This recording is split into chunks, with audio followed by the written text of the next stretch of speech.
Hey there, everybody. Pete Pardo here from Sea Tranquility. Welcome to another episode of Ranking the Albums. Today, we're going to take a look at the very short catalog, but a pretty cool catalog of a band who formed in the late 60s, and they featured one member who went on to become somewhat of a name for himself. The band is called Nazz, Nazz. The band comprised of Carson Van Osten on bass guitar, backing vocals, a guy named Stookie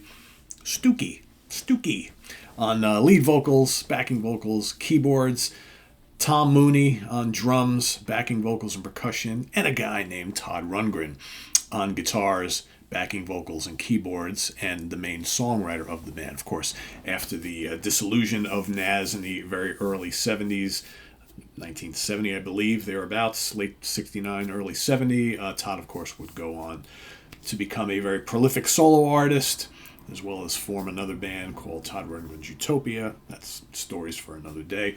Today we're going to take a look at the three albums from Nazz, two released as they were still a functioning band. After the release of the second album, they basically broke up, but the record label did release a third album, mostly comprised of unused material from the first two records and a lot left over from the second album. We'll talk about that in a bit. So let's get started here. I'm going to rank them in the order that I like them, obviously. I would urge you all to do the same down in the comments below.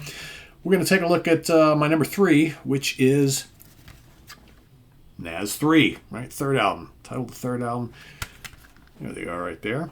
So again, like I mentioned, the third and final album, and this was released after the band had broken up, and it contains all the unused material from the second album and some other stuff left over from earlier than that. Their second album actually was originally intended to be a double album, but they wound up bickering back and forth between themselves and the record label, should we release a double album, and they wound up not doing that, but they did eventually have all the material see the light of day on this third album.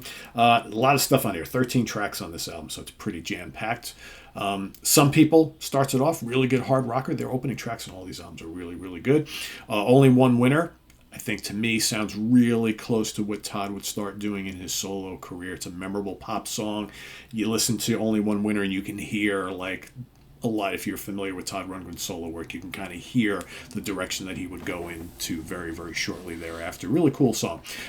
Kicks is a fuzz-soaked hard rocker. What's amazing, and you'll hear me talk a lot about on these albums, is that how young Todd, the guitar hero, is all over these albums. There's more crazy good, excellent guitar playing from Todd on these three albums than probably you get on most of his solo work. Todd, for whatever reason, great guitar player, never really emphasized his guitar playing skills, in my opinion, on a lot of his solo work. Sure, there's great guitar playing across a lot of them, but like very rarely did Todd do like these like guitar heavy albums. There's like a few of them over all these years, but you hear these Nazz albums and you're like, my God. Like if you love his guitar playing on like Meatloaf's Bad Out of Hell album, and you always think, wow, that's Todd, just guitar hero mode, you're going to like these albums. I mean, there's plenty of this stuff on here. Kicks is a great, great song. Magic Me, another excellent song. Reminds me of the Jimi Hendrix Experience. It's got really cool vocals. Stookie's a really good singer, too, by the way.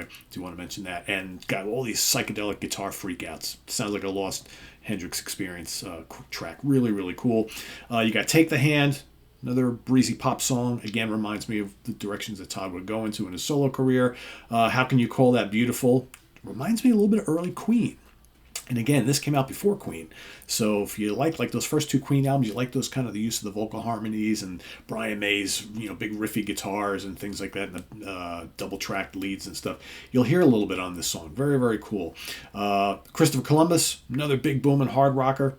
The rest of the album, though, it's kind of bland and uninspiring. I can kind of see why some of these tracks never made it onto the previous album, right? Maybe a couple of them should have stayed in the vaults. But overall, the stuff that is good on here is pretty damn good. I would say half the album is well worth your attention. The other half is okay. It's just not up to par with some of the rest of their material. So that's why this one, Nazz 3, third album, is coming in at number 3. Coming in at number 2, I'm going to go with Nazz, the debut. self-titled debut from 1968. Great representation of late 60s psychedelic rock / garage rock. Open My Eyes is the opening song. That was somewhat of a modest hit for the band, released as a single. Only made it to number 112 on the Billboard charts, but it's really, really good and really catchy. Like I said, great hook on it.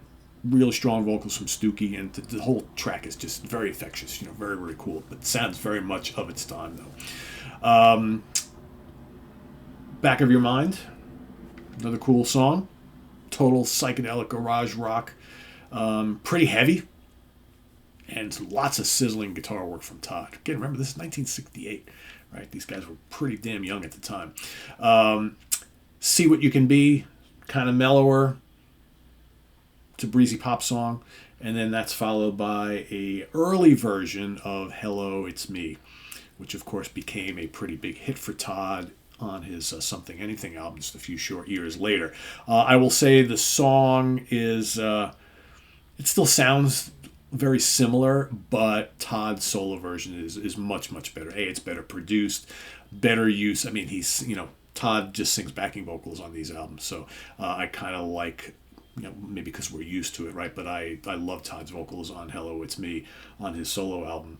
And here, and it's better produced, right? This is more Hello, It's Me kind of garage rock sort of thing. It's still pretty cool. It's kind of interesting to hear like an early version of a song that we all know really, really well.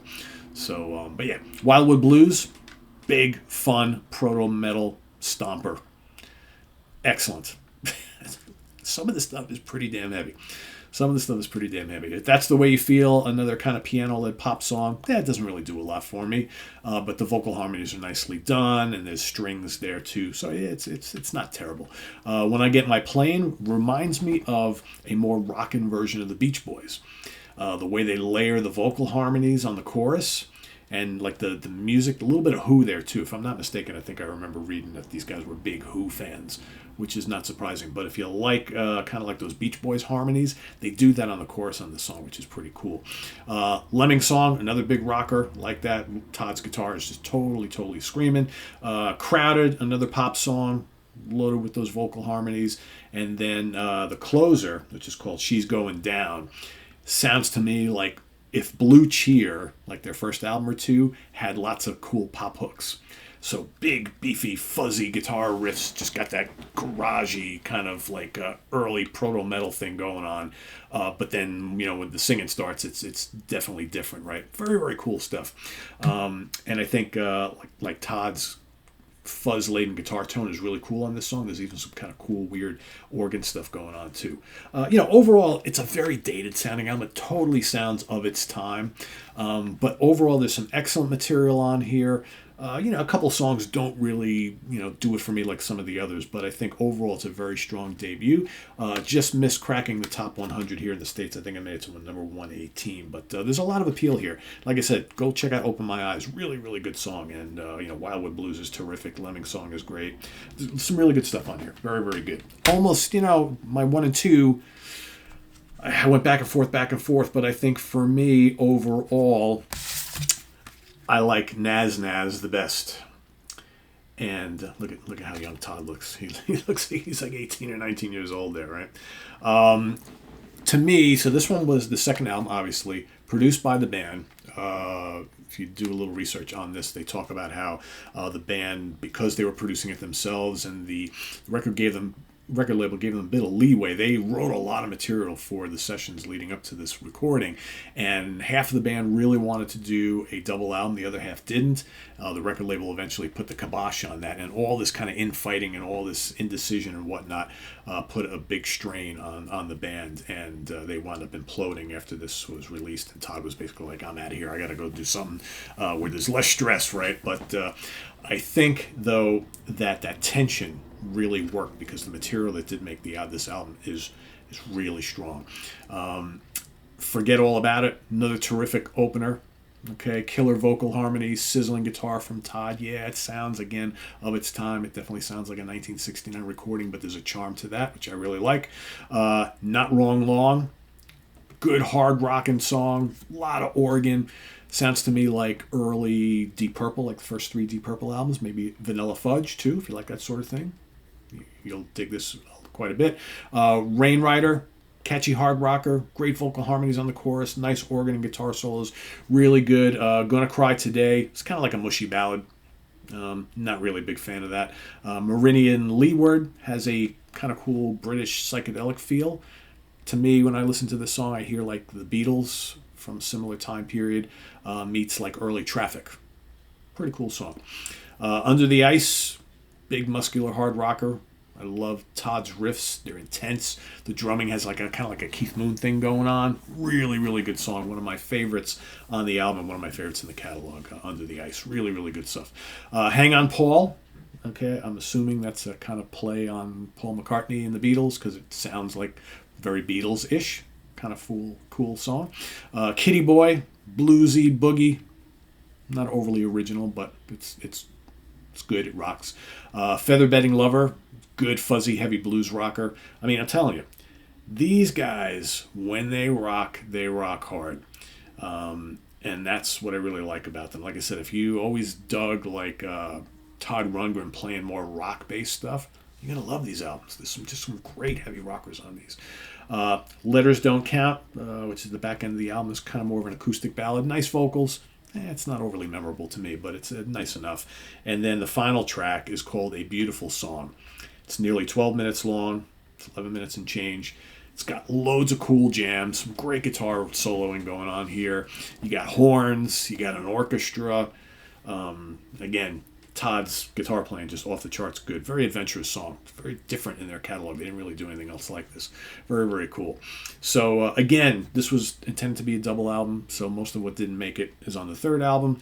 But to me, I think what is on this album is really, really strong. And I think, to me, this is the strongest album start to finish out of the 3, and that's why it's my number 1. For me, there's really like maybe 2 songs on here I don't really care too much about, but the rest of it's all really, really good. So yeah, that's my ranking here. I'm gonna go with the second album is my number 1, the first album is my number 2, and the third album is my number 3. But they're all really good. I mean, you put all these together. These albums are fairly short because recorded in 1968, 69, 70, right? You put them all together, you got a lot of really good songs here. A lot of really good songs. Great playing. It's got that kind of psychedelic garage rock feel. It's very different from anything else Todd would ever do. But you can tell, he's writing all the songs. He's taking part in the background backing vocals and the harmonies. He's not singing lead, obviously, and the guitar playing. You can just tell that this guy was a star in the making, right? So, very, very cool stuff. So, yeah, Nazz. Rank them as you like them down in the comments below, and visit us on the web at www.seatranquility.org. We're on Facebook, we're on YouTube all together, all the damn time. Please subscribe if you haven't already, and click on that notification bell so you get alert of all of our content as it posts. And please do hit the like button before you leave. Also down below, we got the links to our Ko-Fi page for channel donations, our merch page, and our Cameo page. Thank you in advance for all your support there. All of that greatly helps the channel, and we'll see you soon here with more stuff. We should have ranking the albums next week, finally. We've been talking about it for a couple of weeks, but Rick went on vacation, went on a cruise, and it kind of got delayed a little bit, and then I had issues going on before. So top 10 albums of the Guess Who coming up a week from today, so stay tuned for that. We've got that coming up, and then following that one, speaking of Todd Rundgren, Grant Arthur is coming back on the channel. We'll be ranking our top 10 favorite Todd Rundgren solo albums, so that's the next 2 weeks. You got Guess Who and Todd Rundgren, all sorts of other stuff lined up for the early part of 2024, so there's all sorts of things on the list, so we'll get to them one at a time. So till then, I am Pete Pardo. Thanks for watching, everybody. Bye-bye.